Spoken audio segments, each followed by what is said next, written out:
Mary and Christmas ചില അമ്മ വിചാരങ്ങൾ എന്ന ഈ പ്രോഗ്രാമിലേക്ക് എല്ലാ ശാലോം പ്രേക്ഷകർക്കും സ്നേഹപൂർവ്വം സ്വാഗതം.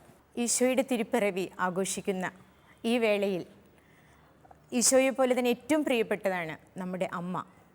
രക്ഷകനെ ഉദരത്തിൽ വഹിച്ച പരിശുദ്ധ അമ്മ മാതൃത്വത്തിൻ്റെ പ്രതീകമാണ്. അതുകൊണ്ട് തന്നെ ക്രിസ്മസ് മാതൃത്വത്തിൻ്റെ തിരുനാൾ കൂടിയാണ്. ഇന്ന് മാതൃത്വത്തെക്കുറിച്ച് കുറേ നല്ല ചിന്തകൾ നമ്മോടൊപ്പം പങ്കുവയ്ക്കാനായിട്ട് ഇവിടെ എത്തിയിരിക്കുന്നത് വളരെ സവിശേഷതകളുള്ള അമ്മമാരാണ്. ഡോക്ടർ സുമ ജിൻസൺ കുറ്റിപ്പുറം അമന ഹോസ്പിറ്റലിലെ പീഡിയാട്രീഷ്യനും 6 മക്കളുടെ സ്നേഹനിധിയായ അമ്മയാണ്. അടുത്തായി നമ്മൾ കാണുന്നത് ശ്രീമതി അനി ജോർജാണ്. ഹയർ സെക്കൻഡറി സ്കൂൾ മാത്സ് അധ്യാപികയും അതുകൂടാതെ തന്നെ പ്രോ ലൈഫുമായി ബന്ധപ്പെട്ടും ഒരുപാട് മേഖലകളിൽ പ്രവർത്തിക്കുകയും ഇവരും 5 മക്കളുടെ സ്നേഹനിധിയായ ഒരു അമ്മയാണ്. അടുത്തായി നമ്മുടെ അടുത്തിരിക്കുന്ന റോസ്ലി ചേച്ചിയാണ്. ചേച്ചി പ്രോ ലൈഫായിട്ട് ബന്ധപ്പെട്ട ഒരുപാട് പ്രവർത്തനങ്ങളുണ്ട്. BSNL ഉദ്യോഗസ്ഥയായിരുന്നു. 60ഓളം ജീവനെ ചേച്ചി രക്ഷിച്ച് അവർക്ക് നല്ലൊരു ലോകത്തെ കാണുവാനുള്ള സൗകര്യം ഉണ്ടാക്കി കൊടുക്കുകയും ചെയ്ത ഒരു അമ്മയാണ് റോസ്ലി ചേച്ചി. അടുത്ത ശ്രീമതി ആശ ജോർജ് ക്യൂൻ മേരി ഫൗണ്ട്ലിംഗ് ഹോമിൻ്റെ സ്ഥാപകയും പ്രവർത്തകയുമായി 6 മക്കളുടെ സ്നേഹനിധിയായ അമ്മയാണ്. ഏതാനും സുഹൃത്തുക്കളും ഇവിടെ ഇന്ന് ഓഡിയൻസ് എത്തിയിട്ടുണ്ട്. അവർക്കും ഈ പ്രോഗ്രാമിലേക്ക് സ്വാഗതം. മാതൃത്വം അല്ലെങ്കിൽ ചില അമ്മ വിചാരങ്ങൾ എന്ന പ്രോഗ്രാമിലേക്ക് വന്നിരിക്കുന്ന ഡോക്ടർ സുമ മേഡത്തോടായിട്ടാണ് ചോദ്യം ചോദിക്കുന്നത്. ആദ്യം തന്നെ നമ്മൾ പറയുന്ന മാതൃത്വം വിശുദ്ധ ലൂക്കായുടെ സുവിശേഷത്തിൽ ആദ്യം അധ്യായങ്ങൾ തന്നെയാണ് നമ്മൾ കാണുന്ന മാതൃത്വത്തിനെ കുറിച്ച് തിളങ്ങി നിൽക്കുന്നത്. പരിശുദ്ധ അമ്മ എലിസബത്ത് പുണ്യ വാർദ്ധക്യത്തിൽ കുഞ്ഞുണ്ടാകുന്ന പ്രാർത്ഥിച്ച് ഒരുപാട് കാലം പ്രാർത്ഥിച്ച് കാത്തിരുന്ന് കുഞ്ഞ് ലഭിക്കുന്ന എലിസബത്തും, പിന്നെ സദ്വാർത്തകൾ ആദ്യമായിട്ട് രക്ഷകൻ പിറക്കാൻ പോകുന്ന സദ്വാർത്ത ആദ്യമായിട്ട് കേൾക്കുന്ന പരിശുദ്ധ അമ്മ, ഇവരൊക്കെ നമ്മൾ കാണുമ്പോൾ നമ്മൾ ഇന്നത്തെ ലോകത്തേക്ക് നമ്മൾ കാണുമ്പോൾ കുഞ്ഞുങ്ങളില്ലാതെ വേദനിക്കുന്ന അല്ലെങ്കിൽ കുഞ്ഞുങ്ങളില്ലാത്ത ദമ്പതിമാർ ഏറെയാണ്.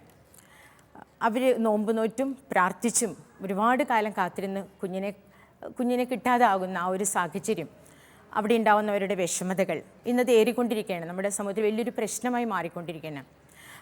ഡോക്ടർ ഈ മേഖലകളിൽ ഒരുപാട് പ്രവർത്തിക്കുന്നുണ്ട്. പ്രത്യേകിച്ച് കുഞ്ഞുങ്ങളുടെ ഒരു ഡോക്ടർ ആയതുകൊണ്ട് തന്നെ അമ്മമാരായിട്ട് ഡോക്ടറുടെ സമീപനം വളരെ അധികമാണ്.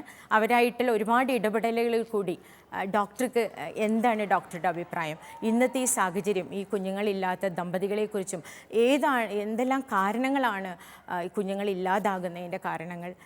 ഇന്ന് പല ദമ്പതികളും തങ്ങളുടെ ആദ്യ കുഞ്ഞിനെ സ്വീകരിക്കാനായിട്ട് വളരെയേറെ താമസം വരുത്തുന്നു. കാരണം അവർ ജീവിതം ഒന്ന് എൻജോയ് ചെയ്തിട്ട് ഒരു കുഞ്ഞിനെ സ്വീകരിക്കാമെന്ന നിലപാടാണ് പലപ്പോഴും സ്വീകരിക്കാറ്. അതിനുശേഷം 1-2 വർഷം ജീവിതം എൻജോയ് ചെയ്തു, അല്ലെങ്കിൽ അവർ ഹണിമൂൺ ട്രിപ്പൊക്കെ കുറേ പോയി, അല്ലെങ്കിൽ കരിയറിൽ നല്ലൊരു ഉയർച്ച സമ്പാദിച്ചു, അതിനുശേഷം മതി കുഞ്ഞ് എന്ന ഒരു ചിന്തയിലാണ് മിക്ക ദമ്പതികളും വിവാഹം കഴിക്കുന്നത്.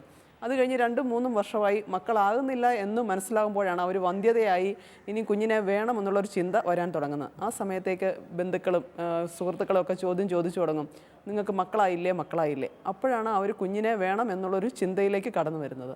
സത്യം പറഞ്ഞാൽ ലൂക്കാസ് സുവിശേഷത്തിൽ പറഞ്ഞിരിക്കുന്നത് കർത്താവ് ഒരു സമ്മാനമായിട്ട് മക്കളെ കൊടുക്കുന്നു എന്നാണ്. ഇവർ ഈ സമ്മാനം സ്വീകരിക്കാൻ തയ്യാറാകുന്നില്ല. ഈ കുഞ്ഞ് വന്നു കഴിഞ്ഞാൽ ബുദ്ധിമുട്ടാണ്, പ്രശ്നങ്ങളാണ്, ഞങ്ങളുടെ ജീവിതത്തിലെ സൗകര്യങ്ങളും സന്തോഷവും കുറയും എന്നാണ് ആൾക്കാരുടെ മിഥ്യാധാരണ. ഇത് കാരണം അവർ മക്കളെ സ്വീകരിക്കാൻ വൈകിക്കുന്നു. ഒരു 95% കേസുകളിലും ഒത്തിരി പേര് പേഴ്സണലായിട്ട് രഹസ്യമായിട്ട് വന്ന് പറയാറുണ്ട്, ഡോക്ടറെ ഞങ്ങൾ ആദ്യത്തെ കുഞ്ഞിനെ വൈകിച്ചു, അത് കാരണമാണ് കുറേ കാലം മക്കളില്ലാതെ വന്നത്, അത് ഞങ്ങൾക്ക് പുറത്തും സമൂഹത്തിലും വീട്ടിലും ഒന്നും പറയാൻ പറ്റില്ല, ഞങ്ങൾ ആദ്യത്തെ കുഞ്ഞിനെ വൈകിച്ചത് കൊണ്ട് വന്ധ്യത അനുഭവിക്കേണ്ടി വന്നു. പിന്നെ ഇപ്പോഴത്തെ മിക്ക IT പ്രൊഫഷണൽ അല്ലെങ്കിൽ നഴ്സുമാർ ഇവരൊക്കെ ജോലിയുടെ സേഫ്റ്റി നോക്കിയിട്ട് മക്കളെ സ്വീകരിക്കാൻ വൈമുഖ്യം കാണിക്കും. കാരണം മക്കളായി കഴിഞ്ഞാൽ കുറേ കാലം ലീവ് എടുക്കേണ്ടി വരും, തിരിച്ചു ചെല്ലുമ്പോൾ ജോലി കിട്ടില്ല. പിന്നെ അവരുടെ ഇപ്പോഴത്തെ യുവജനങ്ങളുടെ ഫാസ്റ്റ് ഫുഡ്, അവരുടെ മേലനങ്ങാത്ത ജോലി, അങ്ങനെ പല പ്രശ്നങ്ങൾ കാരണം അവർ മക്കളെ സ്വീകരിക്കാനായിട്ട് അവർക്ക് വന്ധ്യത വരാനായിട്ടുള്ള പല കാരണങ്ങളും അതൊക്കെ തന്നെയാണ്. നമ്മുടെ ജീവിതശൈലിയിൽ വന്ന മാറ്റങ്ങൾ, പിന്നെ മദ്യം, മയക്കുമരുന്ന്, അങ്ങനെ കുറേ കാര്യങ്ങൾ കൂടി ഇതിൻ്റെ പുറകെ വന്ധ്യതയ്ക്ക് കാരണമായിട്ട് നമ്മൾ കാണാറുണ്ട്. ഇപ്പം വിവാഹം മതി, മക്കൾ വേണ്ട എന്ന് ചിന്തിക്കുന്ന ചില കുടുംബങ്ങളെയും കണ്ടിട്ടുണ്ട്. കുറേ കഴിഞ്ഞ് ഒരു 10 വർഷം കഴിഞ്ഞിട്ടായിരിക്കും അവർക്ക് ഒരു നേർവഴിയിലേക്ക് അവരുടെ ചിന്ത തിരിയുന്നത് തന്നെ. ഒരുപാട് നന്ദി സുമ മേഡം. സുമ മേഡത്തിൻ്റെ ജീവിത അനുഭവങ്ങളിൽ നിന്നുകൊണ്ടാണ് നമുക്ക് ഈ ഒരു ഉത്തരം കിട്ടിയത്. ഇന്നത്തെ കുഞ്ഞുങ്ങൾ ഇല്ലാത്തതിൻ്റെ കാരണങ്ങളൊക്കെ വളരെ ചുരുക്കത്തിൽ വളരെ ലളിതമായ രീതിയിൽ നമുക്ക് പറഞ്ഞു തന്നു. ഇനി ഇതിനോടനുബന്ധിച്ച് നമ്മുടെ Annie George teacher Annie George നമുക്ക് പറയും. കുഞ്ഞുങ്ങളില്ലാത്ത ഒരുപാട് ദമ്പതിമാരെ ടീച്ചർ കാണുന്നുണ്ട്, അവരുമായിട്ട് ഇടപഴകുന്നുണ്ട്. അപ്പോൾ തികച്ചും വ്യത്യസ്തം അവരുടെ മാനസികാവസ്ഥ മനസ്സിലാക്കി അവരെ സഹായിക്കുന്നുമുണ്ട്. അപ്പോൾ ടീച്ചർക്ക് എന്താണ് തോന്നുന്നത്? ഡോക്ടർ പറഞ്ഞതിൽ നിന്നും വളരെ വ്യത്യസ്തമായൊരു മറുപടി. എനിക്ക് ഡോക്ടർ കുറേ കൂടെ ശാരീരികമായിട്ടും അവരുടെ പങ്കാളി അവർ ദമ്പതികൾ എടുക്കുന്ന പ്ലാനിങ്ങും ഒക്കെ പറഞ്ഞു. ടീച്ചറുടെ അനുഭവത്തിൽ നിന്ന് ഇതിലേക്ക് എന്താണ് പറയാനുള്ളത്? ഒരു സ്ത്രീയെ സംബന്ധിച്ചിടത്തോളം കുഞ്ഞുങ്ങളില്ലാത്ത അവസ്ഥ എന്ന് പറയുന്നത് ഏറ്റവും വേദനാജനകമാണെന്ന് ഞാൻ മനസ്സിലാക്കുന്നു.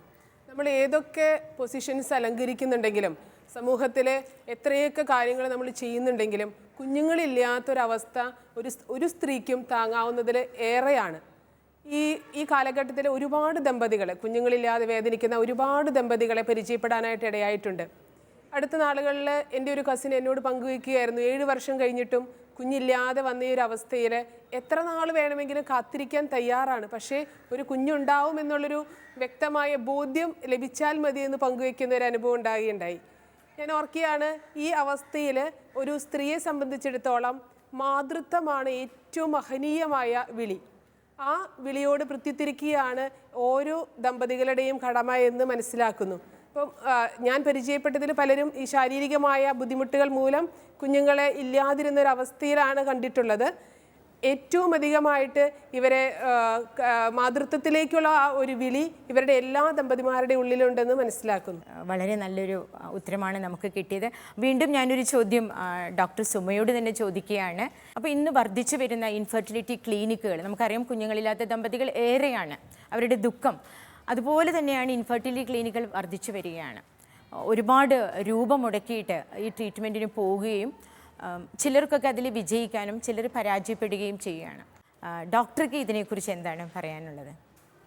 സാധാരണഗതിയിൽ ഭാര്യയും ഭർത്താവും ഒന്നിച്ചു ജീവിച്ച് 1 വർഷത്തിനുള്ളിൽ ഗർഭിണിയാകുന്നില്ലെങ്കിലാണ് വന്ധ്യതാ ചികിത്സയ്ക്ക് ചെല്ലാനായിട്ട് ഡോക്ടേഴ്സ് നിർദ്ദേശിക്കാറ്. ഇപ്പോൾ സമൂഹത്തിൽ കാണുന്ന പല വന്ധ്യതാ ചികിത്സാ കേന്ദ്രങ്ങളിലെ ചികിത്സാ രീതികളും നമുക്ക് സ്വീകരിക്കാൻ കൊള്ളുന്നതല്ല. അധാർമികമായ പല രീതികളുമുണ്ട്. ഭാര്യയ്ക്കും ഭർത്താവിനെയും പരിശോധിക്കും. അവർക്ക് കുഴപ്പമുണ്ടെങ്കിൽ ധാർമ്മികമായ ചികിത്സാ രീതികൾ അനുവർത്തിക്കാനായിട്ട് സഭ നമ്മെ പഠിപ്പിക്കുന്നു, നമ്മെ അനുശാസിക്കുന്നു. ഒരു ഉദാഹരണം പറഞ്ഞാൽ, ഓവുലേഷൻ ശരിക്കും നടക്കുന്നില്ലാത്ത സ്ത്രീക്ക് ഓവുലേഷൻ ഇൻഡ്യൂസിങ് ഡ്രഗ്സ് ഒക്കെ കൊടുക്കാറുണ്ട്. അതുപോലെ തന്നെ ഫലോപ്പിയൻ ട്യൂബ്, ഗർഭപാത്രത്തിൻ്റെ സൈഡിലുള്ള ട്യൂബുകൾക്ക് ബ്ലോക്ക് ഉണ്ടെങ്കിൽ ആ ബ്ലോക്ക് മാറ്റാനുള്ള ശസ്ത്രക്രിയകൾ ഒക്കെ ചെയ്തു കൊടുക്കാറുണ്ട്. ഇത് പുരുഷന്മാരുടെ ഹോർമോൺ ലെവലൊക്കെ നോക്കും. പിന്നെ പ്രഷർ, പ്രമേഹം ഇത്യാദി അസുഖങ്ങളുണ്ടെങ്കിൽ അവയ്ക്കൊക്കെ വേണ്ടതായ ചികിത്സ കൊടുക്കും. ഭാര്യയും ഭർത്താവും തമ്മിലുള്ള മാനസികമായ ഐക്യവും അവർക്ക് ശരിക്കും ദൈവത്തിൽ നിന്നുള്ളൊരു കൃപയുമാണ് മക്കളുണ്ടാകാൻ ഏറ്റവും കൂടുതൽ അത്യാവശ്യം വരുന്നത്. ഒരു 80% കേസസിലും ഭാര്യ ഭർത്താക്കന്മാർക്ക് കുഴപ്പമില്ല എങ്കിൽ പോലും ചിലപ്പോൾ കുട്ടികൾ ഉണ്ടാകാറില്ല. അവർ ഒരുമിച്ചൊരു ധ്യാനമൊക്കെ കൂടിക്കഴിഞ്ഞാൽ ചിലർക്ക് കുഞ്ഞുങ്ങളെ കിട്ടുന്നതാണ് കണ്ടുവരുന്നത്. അപ്പോൾ ഈ പല വന്ധ്യതാ ചികിത്സാ കേന്ദ്രങ്ങളിൽ ചെല്ലുമ്പോൾ അവർ ചില സ്ഥലങ്ങളിൽ ആദ്യം തന്നെ പറയും, നിങ്ങൾക്ക് മക്കളുണ്ടാകാൻ പോകുന്നില്ല, സ്വാഭാവികമായ രീതിയിൽ മക്കളുണ്ടാകില്ല, അതുകൊണ്ടൊരു കാര്യം ചെയ്യാം, ബീജവും അണ്ടവും എടുത്ത് ലാബിൽ വെച്ച് കുഞ്ഞിനെ ഉണ്ടാക്കി നിങ്ങളുടെ ഗർഭപാത്രത്തിൽ നിക്ഷേപിച്ച് തരാം. അതാകുമ്പോൾ വലിയ റിസ്ക് ഒന്നുമില്ല. 4-5 കുഞ്ഞുങ്ങളെ നിങ്ങളുടെ ഗർഭപാത്രത്തിൽ നിക്ഷേപിക്കും, അതിൽ 2-3 വളർന്നു വരും. അങ്ങനെ IVF എന്നുള്ള ചികിത്സാ രീതിയിലേക്ക് വളരെ വേഗം അവരെ ആനയിക്കും. ഇത് സഭാപരമായിട്ട് ശരിയല്ല. IVF നമ്മുടെ സഭ അനുവദിച്ചിട്ടുള്ളതല്ല. കാരണം ഭാര്യ ഭർത്തൃ ബന്ധത്തിനിടയ്ക്ക് മൂന്നാമതൊരാൾ കടന്നു വരുന്നതിനെ സഭ എതിർക്കുന്നു. അത് പരിപാവനമായ ഒരു മിസ്റ്ററിയാണ് കുഞ്ഞിൻ്റെ ജനനം എന്ന് പറയുന്നത്. അത് ലാബിൽ ഉണ്ടാക്കിയെടുക്കേണ്ട ഒരു വസ്തുതയല്ല. അപ്പോൾ ചില സെൻറ്ററുകളിൽ ഈ IVF ആണ് പ്രൊമോട്ട് ചെയ്യുന്നത്. അത് കത്തോലിക്ക മക്കൾ, ക്രൈസ്തവ മക്കൾ ഒരിക്കലും സ്വീകരിക്കരുത്. രണ്ടാമത് പല സ്ഥലങ്ങളിലും ഇപ്പോൾ പറയും, ഭാര്യയുടെയും ഭർത്താവിൻ്റെയും തന്നെ കോശങ്ങളാണല്ലോ ഉപയോഗിക്കുന്നത്. IUI, അതായത് ഇൻട്രാ യൂട്രൈൻ ഇൻസെമിനേഷൻ, ഭർത്താവിൻ്റെ ബീജം എടുത്ത് ശുദ്ധീകരിച്ച് അത് ഭാര്യയുടെ ഗർഭപാത്രത്തിൽ നിക്ഷേപിച്ച് തരാം. അപ്പോഴും സക്സസ് റേറ്റ് ഉണ്ട്. അതുകൊണ്ട് നിങ്ങൾ അത് ചെയ്തോ. അങ്ങനെ ചെയ്യുന്നതും തമ്പുരാൻ്റെ ഹിതത്തിൽപ്പെടുന്നതല്ല. അതും ഒരു അന്യ വ്യക്തിയുടെ ഇടപെടൽ ഭാര്യ ഭർത്തൃ ബന്ധത്തിനിടയ്ക്ക് ഉണ്ടാവുകയാണ്. അപ്പോൾ IVF, IUI ഇങ്ങനെയുള്ള സമ്പ്രദായങ്ങളൊന്നും തന്നെ സഭാ മക്കൾക്ക് കരണീയമല്ല. പിന്നെ ചില സന്ദർഭങ്ങളിൽ ഭാര്യയ്ക്ക് ഓവം ഉണ്ടാകുന്നില്ല, അല്ലെങ്കിൽ ഓവറിക്ക് പ്രശ്നമുണ്ട്, ഓവറി എടുത്തു കളഞ്ഞു, അല്ലെ ജന്മന ഓവറി ഇല്ല, അല്ലെ ഗർഭപാത്രമില്ല. അങ്ങനെയുള്ള സന്ദർഭങ്ങളിൽ ചിലപ്പോൾ പറയും, ഞാൻ അന്യ വ്യക്തിയുടെ ഓവം എടുത്ത് നിങ്ങൾക്ക് കുഞ്ഞിനെ ഉണ്ടാക്കിത്തരാം. അതായത് അന്യ സ്ത്രീയുടെ ഓവം എടുത്ത് ഭർത്താവിൻ്റെ ബീജവുമായി സംയോജിപ്പിച്ച് അത് തിരിച്ച് ഗർഭപാത്രത്തിൽ നിക്ഷേപിച്ച് കുഞ്ഞിനെ തരാം. അത് വേറൊരു സ്ത്രീയുടെ കുഞ്ഞാണ് ആ അമ്മയുടെ ഉദരത്തിൽ വളരുന്നത്. അത് തീർച്ചയായിട്ടും ധാർമ്മികമായും ഒട്ടും ശരിയല്ലാത്ത ഒരു നടപടിയാണ്. അതുപോലെ അന്യ പുരുഷൻ്റെ ബീജമെടുത്തും കുഞ്ഞുങ്ങളെ ഉൽപ്പാദിപ്പിക്കാറുണ്ട്. ഇത് രണ്ടുമല്ലാണ്ട് ഇപ്പോൾ നമ്മുടെ ഭാരതത്തിലും അനേക സ്ത്രീകൾ ഗർഭപാത്രത്തിന് കുഴപ്പമുള്ളവർ ചിലർ വാടക ഗർഭപാത്രം സ്വീകരിച്ച് കുഞ്ഞുങ്ങളെ സ്വീകരിക്കാറുണ്ട്. അതായത് അന്യപുരുഷൻ്റെ ബീജവും അണ്ടവും ലാബിൽ വെച്ച് യോജിപ്പിച്ച ശേഷം മക്കളുള്ള ഒരു സ്ത്രീ വാടക അമ്മയായിട്ട് നിന്ന് ഈ ഗർഭപാത്രത്തിൽ കുഞ്ഞിനെ സ്വീകരിച്ച് കുഞ്ഞിനെ വളർത്തി ജനിച്ച ഉടനെ തന്നെ കമ്മീഷനിങ് കപ്പിളിന് കൈമാറുന്ന ഒരു വ്യവസ്ഥ. അതായത് നൊന്ത് പ്രസവിച്ച അമ്മയ്ക്ക് കുഞ്ഞിന് യാതൊരു അവകാശവുമില്ല, പൈസ മേടിച്ച് ചെയ്യുന്ന ഒരു പണി. 10 ലക്ഷവും 15 ലക്ഷവും ഒക്കെ കൊടുത്താൽ സ്ത്രീകളെ അങ്ങനെ വാടക അമ്മമാരായിട്ട് കിട്ടും. ഇന്ന് പല സ്ഥലങ്ങളിലും ഇതൊക്കെ നടക്കുന്നു. നമ്മുടെ കേരളത്തിൽ തന്നെ പല പത്രവാർത്തകളും പരസ്യങ്ങളും ഇതിനായി രംഗത്ത് വന്നു കഴിഞ്ഞിരിക്കുന്നു. അപ്പം നമ്മൾ സഭാമക്കൾ ഇതിനെതിരെ ജാഗരൂകതയോടെ നോക്കിക്കാണണം. എല്ലാ വന്ധ്യതാ നിവാരണ ചികിത്സകളും നമുക്ക് ഭൂഷണമല്ല, അനുവദനീയമല്ല, ക്രൈസ്തവമല്ല, നീതിക്ക് നിരക്കാത്തതാണ്. ഭാര്യയുടെയും ഭർത്താവിൻ്റെയും ശാരീരിക ബന്ധത്തിൽ കർത്താവ് അനുവദിച്ചിരിക്കുന്ന സമയത്തുണ്ടാകുന്ന മക്കളെയാണ് നാം ദൈവത്തിൽ നിന്ന് സ്വീകരിക്കേണ്ടത്. അതിനാണ് നാം പ്രാർത്ഥിച്ചൊരുങ്ങേണ്ടത്. അല്ലാതെ പത്രത്തിൽ കാണുന്നതോ പരസ്യത്തിൽ കാണുന്നതോ ആയ രീതിയിൽ IVF മെത്തേഡുകളിൽ പോയി 4-5 ലക്ഷം രൂപ അതിനുവേണ്ടി ചിലവാക്കി മക്കളെ സ്വീകരിക്കാൻ പലരും നമ്മളെ ഉപദേശിച്ചെന്നിരിക്കും. പല വല്യമ്മച്ചിമാരും മക്കളോട് പറയാറുണ്ട്, ഈ ഭർത്താക്കന്മാർ തന്നെ ചില ഭാര്യമാരോട് പറയും, നമുക്ക് മക്കളുണ്ടാകുന്നില്ല, ഉടനെ പോയി ഇൻഫെർട്ടിലിറ്റി സെൻറ്ററിൽ പോയി നമുക്ക് IVF ചെയ്തേക്കാം. ഇത് സാധാരണ നാട്ടിൻപുറത്തെ സ്ത്രീകൾക്ക് പോലും പരിചിതമായ ഒരു വാക്കായി മാറിക്കഴിഞ്ഞിരിക്കുന്നു. IVF ചെയ്യുക. ഇന്നലെയും ഒരു സ്ത്രീ എന്നെ വിളിച്ചിട്ട് പറഞ്ഞു, വിവാഹം കഴിഞ്ഞ് 10 വർഷമായി, മക്കളില്ല, IUI ചെയ്യാനായിട്ട് ഇപ്പോൾ ഞങ്ങൾ തയ്യാറായിരിക്കുകയാണ്. അതിനായി ചില ഹോർമോൺ മരുന്നൊക്കെ കഴിച്ചു. ഇപ്പോൾ എനിക്ക് മാസമുറ ആകുന്നേയില്ല, എനിക്കെന്തോ പ്രശ്നം പറ്റിയിരിക്കുന്നു. ഇത് സക്സസ് ആയില്ലെങ്കിൽ ഭർത്താവ് IVF ചെയ്യണമെന്ന് നിർബന്ധിക്കുകയാണ്. കത്തോലിക്കായ ആ സ്ത്രീക്ക് വളരെയേറെ വിഷമമുണ്ട്. അവൾ പോയി ഒരു കുമ്പസാരമൊക്കെ നടത്തി, എന്നിട്ട് മനസ്സിനൊരു ശാന്തിയില്ല. അപ്പോൾ ഒരു വിദഗ്ധ അഭിപ്രായം ചോദിക്കാനായിട്ടാണ് അവർ വിളിച്ചത്. ഇപ്പോഴും പല അമ്മച്ചിമാരും വല്യമ്മച്ചിമാരും ഭർത്താക്കന്മാരും സ്വന്തം ഭാര്യമാരെ IVFനും IUIയും ചെയ്യാനും നിർബന്ധിക്കാറുണ്ട്. തീർച്ചയായിട്ടും നമ്മൾ ഇത്തരം തെറ്റുകൾ ചെയ്യാതിരിക്കുകയും ചെയ്യാൻ മറ്റുള്ളവരെ പ്രേരിപ്പിക്കാതിരിക്കുകയും ചെയ്യണം എന്ന് തന്നെയാണ് എൻ്റെ വ്യക്തിപരമായ അഭിപ്രായവും സഭയോട് ചേർന്നുള്ള അഭിപ്രായവും. ഡോക്ടർ വളരെ നല്ലൊരു ഉത്തരമാണ് നമുക്ക് നൽകിയിരിക്കുന്നത്. ഒരുപാട് സംശയങ്ങൾ നമുക്ക് ഇന്നത്തെ ഇൻഫെർട്ടിലിറ്റിനെ കുറിച്ചും കുഞ്ഞുങ്ങളില്ലാത്തതിനെ കുറിച്ചൊക്കെ നമുക്ക് ഒരുപാട് സംശയങ്ങളുണ്ട്. അത് വളരെ വ്യക്തമായിട്ട് നമുക്ക് പറഞ്ഞു തന്നു. IVF ട്രീറ്റ്മെൻറ്റും ആ ട്രീറ്റ്മെൻറ്റിനോട് അനുബന്ധിച്ചുണ്ടാകുന്ന ഒരുപാട് പ്രശ്നങ്ങൾ, ശാരീരികമായും മാനസികമായിട്ട് ദമ്പതിമാർ അനുഭവിക്കേണ്ടി വരുന്ന പ്രശ്നങ്ങൾ, ചാലഞ്ചസുകളെ കുറിച്ച് വളരെ വ്യക്തമായിട്ട് പറഞ്ഞു. പിന്നെ ഇതും സഭയായിട്ട് നമുക്ക് എന്താണ്, ദൈവത്തിൻ്റെ പദ്ധതിയാണ് കുഞ്ഞുങ്ങൾ ഇല്ല അല്ലെങ്കിൽ കുഞ്ഞുങ്ങൾ ഉണ്ടാവുക എന്നുള്ളത്. അപ്പോൾ അതിനനുസരിച്ച് നമ്മൾ എങ്ങനെയാണ് നമ്മുടെ ജീവിതം, കുഞ്ഞുങ്ങളില്ലാത്ത ദമ്പതിമാർ എങ്ങനെയാണ് ജീവിക്കേണ്ടതെന്നുള്ള ഒരു സജഷൻ കൂടി നമുക്ക് ഡോക്ടർ പറഞ്ഞു തരികയുണ്ടായി. ഇനി അടുത്തതായിട്ട് നമുക്ക് ഈ മേഖലയിൽ കുറച്ചുകൂടെ നമുക്ക് അടുത്ത് ഇടപഴകുന്ന ഇങ്ങനെയുള്ള കപ്പിൾസായിട്ടും അതുകൂടാതെ തന്നെ ഒരുപാട് 60ഓളം ജീവനെ രക്ഷിക്കുകയും ആ കുരുന്നുകൾക്ക് ലോകം കാണാനായിട്ട് ഒരു അവസരമുണ്ടാക്കി കൊടുക്കുകയും ചെയ്ത റോസ്ലി ചേച്ചിയാണ്. ചേച്ചിയുടെ അനുഭവം ഒന്ന് പങ്കുവയ്ക്കാൻ ഞാൻ ആഗ്രഹിക്കുന്നു.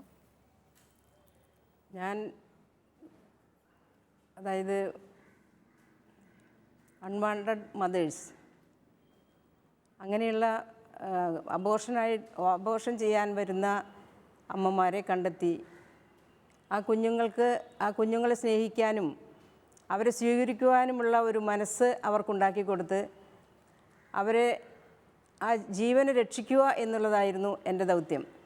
അതിന് മിക്കവാറും ഹോസ്പിറ്റലിലുള്ള ഡോക്ടർമാരെ സഹായിച്ചിട്ടുണ്ട്.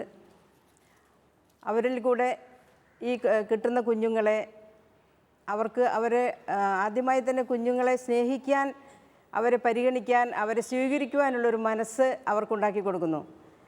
എന്നിട്ട് ആ കുഞ്ഞുങ്ങളെ ചില സമയങ്ങളിൽ ഞങ്ങളുടെ വീട്ടിൽ തന്നെ സ്വീകരിച്ച് ദിവസങ്ങളോളം അവർക്ക് മനസ്സിലാക്കി കൊടുത്ത്, പറ്റുമെങ്കിൽ അവർ ധ്യാനത്തിന് വെച്ച് അവരെ ആത്മീയമായി അവരെ വളർത്തി പറ്റുന്ന ഏറ്റവും അടുത്ത ഒരു സ്ഥാപനത്തിലേക്ക്, അതായത് കുഞ്ഞുങ്ങളെ ഏറ്റെടുത്ത് വളർത്തുന്ന സ്ഥാപനങ്ങളിലേക്ക് അവരെ ഏൽപ്പിച്ചു കൊടുക്കുന്ന ഒരു ദൗത്യമാണ് എനിക്കുണ്ടായിരുന്നത്.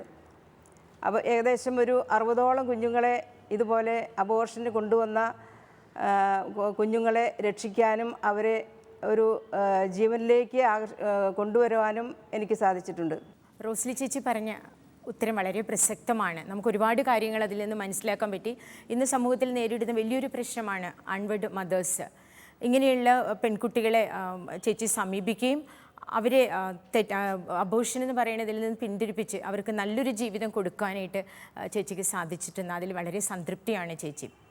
ഇനി ഇങ്ങനെയുള്ള അൺവെഡ് മദേഴ്സിനെ സംരക്ഷിക്കുകയും അവർക്ക് സുരക്ഷിതമായൊരു സ്ഥലം കൊടുത്ത് ആ കുഞ്ഞുങ്ങളെ അവിടെ പ്രസവിക്കാനുള്ള സൗകര്യം ഉണ്ടാക്കുകയും ആ കുഞ്ഞുങ്ങൾ അവിടെ നിന്ന് നല്ല ദമ്പതിമാർക്ക് ദത്തെടുക്കാനുള്ള സൗകര്യം ഉണ്ടാക്കിക്കൊടുക്കും. വളരെ സുരക്ഷിതത്തോടു കൂടി വളരെ സീക്രട്ടായിട്ടും ഇങ്ങനെയൊരു സ്ഥാപനം നടത്തുന്ന ആശാ ജോർജിനെ ആ സ്ഥാപനത്തിൻ്റെ പ്രവർത്തനങ്ങളെക്കുറിച്ച് ഒന്ന് വിശദീകരിക്കാമോ? വിവാഹേതര ബന്ധങ്ങളിലൂടെ ഗർഭിണികളാകുന്ന പെൺകുട്ടികളെ സംരക്ഷിക്കുന്ന സ്ഥാപനമാണ് Queen Mary foundling home. Queen Mary foundling ഹോമിൽ ഇതുവരെ വന്ന 230ഓളം പെൺകുട്ടികളെ ഞങ്ങൾ സംരക്ഷിക്കുകയും അവരുടെ ഗർഭകാലത്ത് അവരെ ശുശ്രൂഷിക്കുകയും അവർക്കുണ്ടാകുന്ന കുഞ്ഞുങ്ങളെ സുരക്ഷിതമായി ഞങ്ങൾ സംരക്ഷിക്കുകയും ചെയ്തു വരുന്നു. അങ്ങനെ ചെയ്തു വരുന്ന 180ഓളം കുഞ്ഞുങ്ങളെ ഞങ്ങൾ അഡോപ്ഷൻ ഗവൺമെൻറ്റിൻ്റെ നിയമപ്രകാരം അഡോപ്ഷൻ കൊടുത്തിട്ടുണ്ട്. ദമ്പതികൾക്ക്, മക്കളില്ലാത്ത ദമ്പതികൾക്ക് അഡോപ്ഷൻ കൊടുത്തിട്ടുണ്ട്. മക്കളില്ലാത്ത ദമ്പതികൾക്ക് അഡോപ്ഷൻ കൊടുത്തത് വഴി ഈ കുഞ്ഞുങ്ങൾ നല്ല കുടുംബങ്ങളിൽ വളരുവാനും നല്ല മാതാപിതാക്കളെ കുഞ്ഞുങ്ങൾക്ക് ലഭിക്കുവാനും ഇടയായിട്ടുണ്ട്. വളരെ സന്തോഷമുണ്ട് ആശ മാഡം. ഇങ്ങനെയൊരു നല്ലൊരു പ്രവൃത്തി സമൂഹത്തിൽ നമുക്കറിയാം. ഈ അൺവെഡ് മദേഴ്സ് ഇന്ന് വളർന്നു കൊണ്ടിരിക്കുകയാണ്.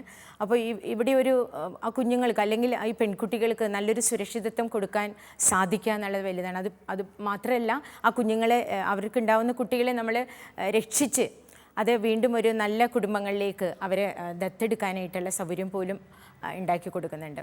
എനിക്ക് തോന്നുന്നു അൺവെഡ് മദേഴ്സ് ഇന്ന് വളരെ വർദ്ധിച്ചു വരികയാണ്. അപ്പോൾ അതിൻ്റെ പല കാരണങ്ങളും എനിക്ക് തോന്നുന്നു വളരെ വ്യക്തമായ ഉത്തരം നമുക്ക് തരാൻ പറ്റുന്നത് നമ്മുടെ റോസ്ലി ചേച്ചിക്കായിരിക്കാം. കാരണം ഇങ്ങനെയുള്ള പെൺകുട്ടികളെ ഇതിൽ നിന്ന് പിന്തിരിപ്പിക്കുന്നതിൽ വലിയൊരു പങ്കാണ് റോസ്ലി ചേച്ചിക്കുള്ളത്.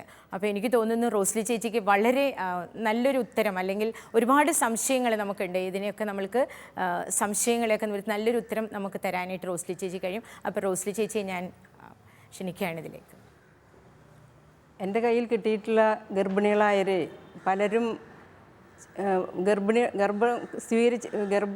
ആയിരിക്കുന്നവർ, ചിലർ അച്ഛനിൽ നിന്ന് ഗർഭിണികളായവരുണ്ട്, സ്വന്തം സഹോദരനിൽ നിന്ന് ഗർഭിണികളായവരുണ്ട്, ചിലർ വീട്ടുജോലിക്ക് നിന്ന് വഞ്ചിക്കപ്പെട്ടവരുണ്ട്, ചിലർ വിവാഹ വാഗ്ദാനം ചെയ്ത് പിന്നെ വഞ്ചിക്കപ്പെട്ട് പിന്നീട് അവർ പിന്മാറിയ അവസരങ്ങളുണ്ട്. ഇങ്ങനെ പലരും പല കാരണങ്ങളിലാണ് ഇങ്ങനെ ഗർഭിണികളാവാൻ സാഹചര്യം ഉണ്ടായിരുന്നത്. പക്ഷെ അത് എനിക്ക് തോന്നുന്നത് ഒരുപക്ഷെ ഇവർ ആഴമായ ദൈവവിശ്വാസവും ദൈവസ്നേഹവും അനുഭവിക്കാത്തതിൻ്റെ ഒരു കുറവായിരിക്കാം. അല്ലെങ്കിൽ മാതാപിതാക്കന്മാരെ, അവരെ പ്രത്യേകിച്ച് അമ്മമാരെ കൂടുതൽ സ്നേഹമോ പരിഗണനയോ അവർക്ക് കൊടുക്കാൻ സാധിക്കാതെ പോയതിൻ്റെ ആയിരിക്കാം. അല്ലെങ്കിൽ ചിലപ്പോൾ നമുക്കറിയാം ഒരുപാട് പെൺകുട്ടികൾ നമ്മുടെ കേരളത്തിൽ നിന്ന് വിട്ട് മറ്റ് സംസ്ഥാനങ്ങളിൽ പോയി പഠിക്കുന്നുണ്ട്. അങ്ങനെ അമ്മമാരുടെ അല്ലെങ്കിൽ വീട്ടുകാരുടെ കൺട്രോളിൽ നിന്ന് വിട്ടു പോകുമ്പോഴുള്ള സ്വാതന്ത്ര്യം അത് ദുരുപയോഗിക്കുന്നവരുണ്ട്. മാത്രമല്ല ഒരുപാട് തിന്മയുടെ ഒരു വലിയ സമൂഹത്തിലാണ് നമ്മൾ ജീവിക്കുന്നത്. നിഷ്കളങ്കരായ പെൺകുട്ടികളെ പോലും ചതിക്കാൻ പറ്റിയ ഒരുപാട് മേഖലകളും ശൃംഖലകളും നമ്മുടെ നാട്ടിൽ ധാരാളമായിട്ടുണ്ട്. അപ്പോൾ അതിൽ നിന്നെല്ലാം അതൊക്കെയാണ് ഈ പെൺകുട്ടികൾ ഇങ്ങനെ വഴിതെറ്റി കബളിപ്പിക്കപ്പെടാൻ കാരണമെന്നാണ് എനിക്ക് തോന്നുന്നത്. ഓക്കെ, റോസ്ലി ടീച്ചർ പറഞ്ഞതിനോട് ഞാനും ഏറെ യോജിക്കുന്നു. കാരണം ഇന്നത്തെ കുട്ടികൾക്ക് അവർ പോകുന്ന വഴികൾ എന്താണ്, വഴികളിൽ ഒളിഞ്ഞിരിക്കുന്ന എന്തൊക്കെ തിന്മകളാണെന്ന് പോലും ഇന്നത്തെ കുട്ടികൾക്ക് അറിയുന്നില്ല. അത് നമ്മുടെ കുടുംബങ്ങളിൽ പറഞ്ഞു കൊടുക്കാനുള്ള സാഹചര്യങ്ങൾ കുറവാണോ, അതുകൂടാതെ തന്നെ അന്യ സംസ്ഥാനങ്ങളിലേക്ക് പോയി പഠിക്കുന്ന കുട്ടികൾ അതൊക്കെ തന്നെ പല കാരണങ്ങളാണ്. ഇപ്പോൾ കൂടുതൽ പറഞ്ഞു കഴിഞ്ഞാൽ കൂടുതൽ കൗമാരപ്രായക്കാരായ കുട്ടികളാണ് റോസ്ലി ചേച്ചിയുടെ അടുത്ത് കൂടുതൽ വന്നിരിക്കുന്നത്. അപ്പോൾ ടീച്ചർ അവരുടെ മാനസിക അവസ്ഥകളിൽ നിന്നും ചേച്ചി മനസ്സിലാക്കിയെടുത്ത കാര്യങ്ങളാണ്. എനിക്ക് തോന്നുന്നു ഇതിനോടനുബന്ധിച്ച് നമുക്ക് കുറച്ചുകൂടി ഈ കാര്യങ്ങളെ വ്യക്തമായിട്ട് മനസ്സിലാക്കാനായിട്ട് ആനി ജോർജ് ടീച്ചറുടെ അടുത്തേക്ക് പോകാം. ടീച്ചർ കൗമാരപ്രായക്കാരായ കുട്ടികളെ +2 ടീച്ചറാണ്. അതുകൊണ്ട് തന്നെ ടീച്ചറുടെ അഭിപ്രായം എന്താണ്? ഇനി വർദ്ധിച്ചു വരുന്ന അൺവേർഡ് മദേഴ്സ് അല്ലെങ്കിൽ ലീഗലായിട്ടുള്ള അബോർഷന് സമീപിക്കുന്ന പല കുട്ടികൾ, ഇവരെക്കുറിച്ചൊക്കെയുള്ള ടീച്ചറുടെ അനുഭവങ്ങൾ അല്ലെങ്കിൽ ടീച്ചർക്ക് എന്താണ് ഇതിനെക്കുറിച്ച് പറയാനുള്ളത്? എനിക്ക് തോന്നിയിട്ടുള്ളത് ഇന്നത്തെ കാലഘട്ടത്തിലെ യുവജനങ്ങൾക്ക്, പ്രത്യേകിച്ച് +2 ക്ലാസ്സുകളിലേക്കുള്ള കുട്ടികൾക്ക് ആ ഒരു ലൈംഗികതയുടെ വിശുദ്ധിയെക്കുറിച്ചിട്ടുള്ള വ്യക്തമായ ബോധ്യം വളരെ കുറവാണ്.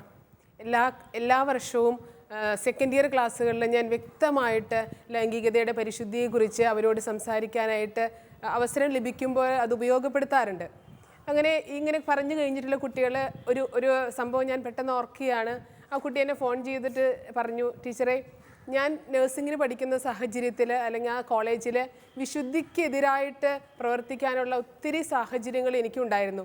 പക്ഷേ അന്ന് ആ കേട്ടതിൻ്റെ വെളിച്ചത്തിൽ അല്ലെങ്കിൽ അന്ന് ആ വിശുദ്ധി, ലൈംഗികത പരിഭാവനമാണ്, ഇത്ര വിശുദ്ധമാണെന്നുള്ളൊരു ബോധ്യം എനിക്ക് ലഭിച്ചതിൻ്റെ പുറകിൽ തന്നെ എനിക്കതിൽ ഉറച്ചു നിൽക്കാനായിട്ട്, വഴി തെറ്റാതെ ജീവിക്കാനായിട്ട് എനിക്ക് സാധിച്ചു എന്ന് പറഞ്ഞൊരു അനുഭവം ഞാൻ പെട്ടെന്ന് ഓർക്കുകയാണ്.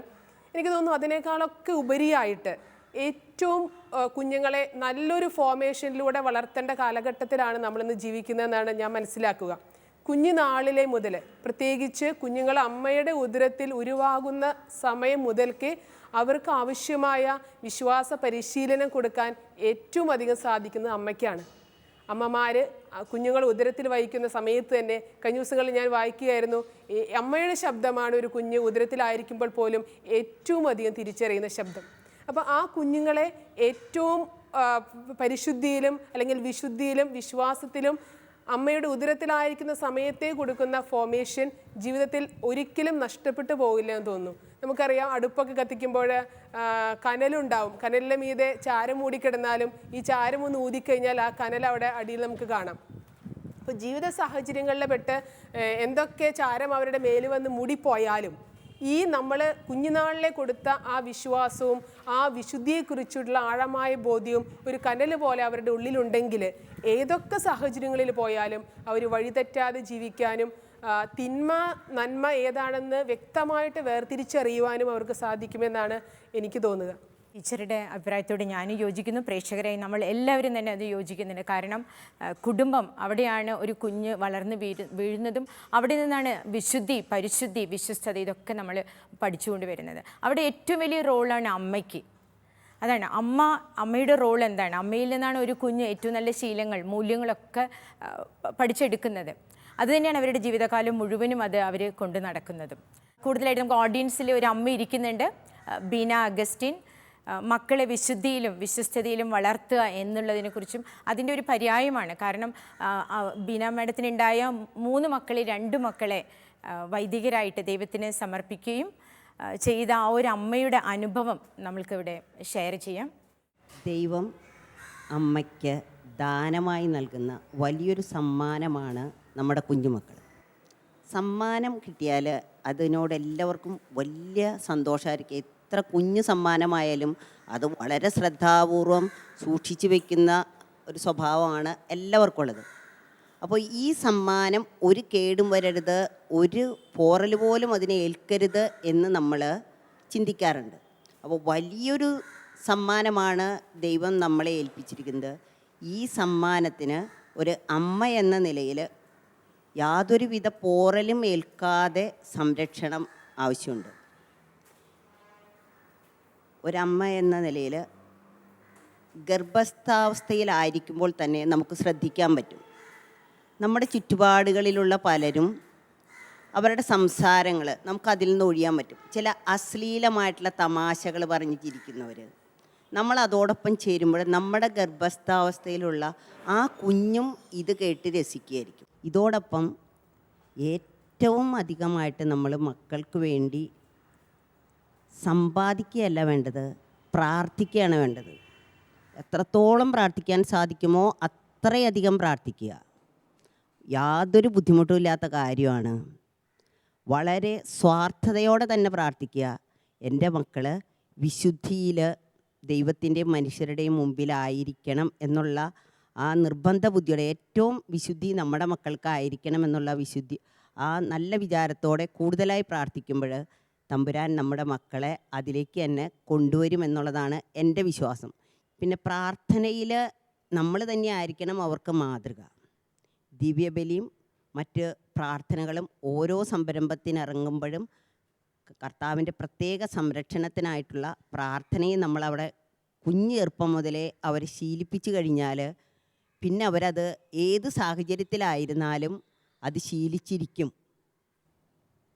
ശ്രീമതി ബീന അഗസ്റ്റിൻ, ഒരു അമ്മ മനസ്സാണ് ഇവിടെ തുറന്നത്. ഇന്ന് ഈ അമ്മ വളരെ സന്തുഷ്ടയാണ്, സംതൃപ്തിയാണ്. അമ്മയോട് തന്നെ വീണ്ടും ഒരു ചോദ്യം ചോദിക്കാം. സ്വന്തം മക്കൾ ബലി അർപ്പിക്കുമ്പോൾ, ബലിപീഠത്തിൽ നിന്ന് ബലി അർപ്പിക്കുമ്പോൾ അമ്മയുടെ മനസ്സ് തീർച്ചയായിട്ടും വളരെ സംതൃപ്തിയാണ്, സന്തോഷമാണ്. ആ ഒരു അനുഭവം അമ്മയ്ക്ക് പങ്കുവയ്ക്കാൻ പറ്റുമോ? അനുഭവം എന്താണെന്ന് അനുഭവിച്ചാൽ മാത്രമേ അറിയുള്ളൂ, അല്ലാതെ പങ്കുവയ്ക്കാൻ അത് സാധ്യമല്ല. നമ്മൾ നമ്മുടെ വീട്ടിൽ ഒരു ഡോക്ടറുണ്ടാകുമ്പോൾ നമുക്കൊരു ഉറപ്പാണ്. അതായത് എനിക്ക് നെഞ്ചുവേദന ശ്വാസം മുട്ടോ വന്നാൽ ഉടനെ ഇതിൻ്റെ കാര്യം എന്താണെന്ന് അറിഞ്ഞിട്ട് എന്നെ ശുശ്രൂഷിക്കാൻ ഒരാളുണ്ടല്ലോ, ഒരു ഡോക്ടർ നമ്മുടെ വീട്ടിലുണ്ടാകുന്നത് വളരെ ആശ്വാസപ്രദമായിട്ട്, പ്രത്യേകിച്ച് പ്രായം ചെല്ലുന്നവർ കരുതുന്നൊരു സമയമാണ്. എനിക്ക് തോന്നിയത് എന്താണെന്ന് വെച്ചാൽ, എൻ്റെ മക്കൾ അഭിഷിക്തരായപ്പോൾ ഇവരുടെ കരങ്ങൾ നമ്മളെ അനുഗ്രഹിക്കാൻ, ആശീർവദിക്കാൻ, നമ്മൾ കളിപ്പിച്ച ആ കരങ്ങൾക്ക് ദൈവം ഇതിനുള്ള ശക്തി കൊടുത്തു. ഇങ്ങേറ്റം എൻ്റെ പാപമോചനത്തിന് വരെയുള്ള അധികാരം തമ്പുരാൻ ഇവർക്ക് കൊടുക്കാനുള്ള ഒരു അത്രമാത്രം ഭാഗ്യം എനിക്കുണ്ടോ എന്നുള്ളതാണ് എൻ്റെ മനസ്സിൽ തോന്നിയത്. തീർച്ചയായിട്ടും വലിയൊരു അനുഗ്രഹമാണ്, നമുക്കത് പറയാൻ പറ്റില്ല. കാരണം ഈ ലോകത്തിൽ ഏറ്റവും വലിയ അധികാരമാണല്ലോ അത്. അതായത് നമ്മളെ ആശീർവദിക്കുക, അനുഗ്രഹിക്കുക, ദൈവത്തിൻ്റെ മുമ്പിൽ മധ്യസ്ഥം വഹിക്കുക, നമ്മുടെ പാപങ്ങളെ മോചിക്കുക, എല്ലാ കെട്ടുകളെയും അഴിക്കാനുള്ള അധികാരമുള്ള ഒരാളായിട്ട് തമ്പുരാൻ ഉയർത്തിയ ആ നിമിഷത്തിൽ എൻ്റെ കുറിച്ച് എനിക്ക് പറയാനറിയില്ല. അത് തമ്പുരാൻ അതിനുള്ള ഇട നമുക്ക് ഉണ്ടാകട്ടെ എന്ന് പ്രാർത്ഥിക്കുകയാണ് ഞാൻ പറയുന്നത്. മറ്റുള്ളവർക്കും അതിൻ്റെ ഒരു അനുഗ്രഹം,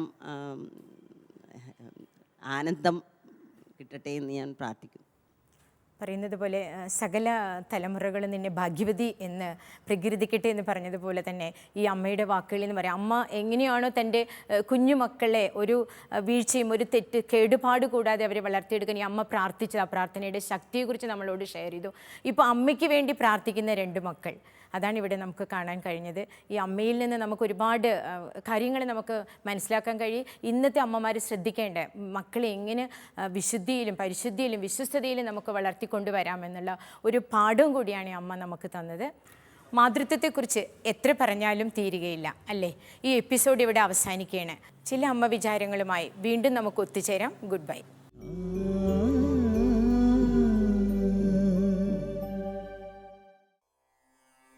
മാതൃത്വം മഹത്വമല്ലേ, അമ്മ കൺകണ്ട് ദൈവമല്ലേ,